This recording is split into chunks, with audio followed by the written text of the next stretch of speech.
Hello दोस्तों, नमो बुद्धाय। जय फूले, जय भीम, जय संविधान, जय भारत। आज राम भद्राचार्य की बुद्ध के बारे में आपत्तिजनक टिप्पणी से बड़ा मन आहत हुआ है, लेकिन इन मनवादियों को हम बताना चाहते हैं, कहना चाहते हैं, कान खोल कर सुन लें। अगर राम भद्राचार्य ने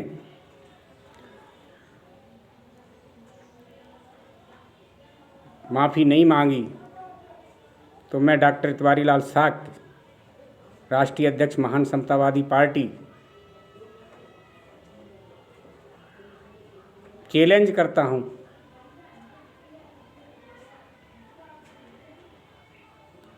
और खुले शब्दों में कहता हूं, अगर माफ़ी नहीं मांगी तो बहुत बड़ा आंदोलन होगा। उत्तर प्रदेश सरकार, केंद्र सरकार से भी हम कहना चाहते हैं, बुद्ध के बारे में जो आपत्तिजनक टिप्पणी की है बहुत ही अशोभनीय, बहुत ही शर्मनाक है। क्या जानते हैं राम भद्राचार्य बुद्ध के बारे में? क्या जानते हैं सरकार चलाने वाले बुद्ध के बारे में? बुद्ध के बारे में हम बताना चाहते हैं, ये धरती राजा सिद्धोधन की है, ये धरती गौतम बुद्ध की है, ये धरती सत्य अहिंसा की, ये धरती चंद्रगुप्त युद्ध की है। भारत देश के नौजवानों, मत भूलो तुम पुरुषार्थ को, चंद्रगुप्त को याद करो, तुम याद करो सिद्धार्थ को। भौतिकता में लिप्त पड़े के स्वप्न लोक में खोए हो, ये समय है अब जागरूकता का, अभी तक तुम सोए हो। उठो सम्राट अशोक के वंशज, चलो बुद्ध की ओर चलो, संसार के सारे बंधन तोड़ो, सत्य ज्ञान की ओर चलो। क्यों गर्त में पड़े हुए अपनी शक्ति का अनुमान करो, जागृति करो चेतना को, गौतम बुद्ध का ध्यान करो।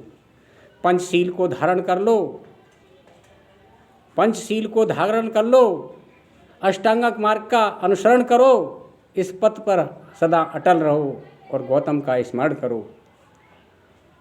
तक्षशिला, विक्रमाशिला, नालंदा तुमको याद नहीं, बिंबसार, उदयन, प्रसेनजीत, हर्षवर्धन भी तुमको याद नहीं।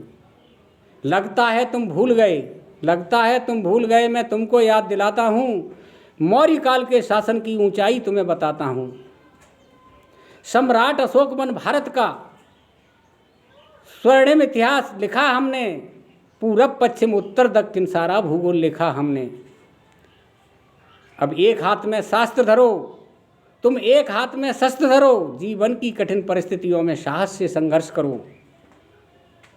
वर्तमान स्थिति देखो और सोचो, अब तुम क्या कहलाते हो। क्षत्रियों में था सम्मान हमारा, अब पिछड़े कहलाते हो। इस मनवादी व्यवस्था के कारण आज तुम पिछड़े हो गए। अब मिलकर संकल्प करें, वही इतिहास दोहराना है, इस भूमंडल पर भारत को स्वर्णिम राष्ट्र बनाना है, स्वर्णिम राष्ट्र बनाना है। एंड में मैं यही चेतावनी देना चाहता हूँ, राम भद्राचार्य को अपने कहे हुए शब्दों को वापस लेना होगा, सार्वजनिक रूप से माफ़ी मांगनी होगी, वरना चंद्रगुप्त मौर्य के हम रक्तांश हैं, सम्राट अशोक के रक्तांश हैं, हम विश्व गुरु भी थे, हम अखंड भारत के निर्माता भी रहे हैं और हम विश्व विजयी भी रहे हैं। इसलिए मैं पुनः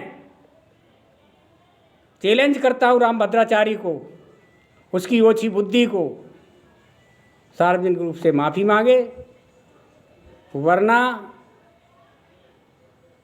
अपने आप को संभाल नहीं पाएगा। नमो बुद्धाय, जय भीम, जय फूले, जय संविधान साथियों।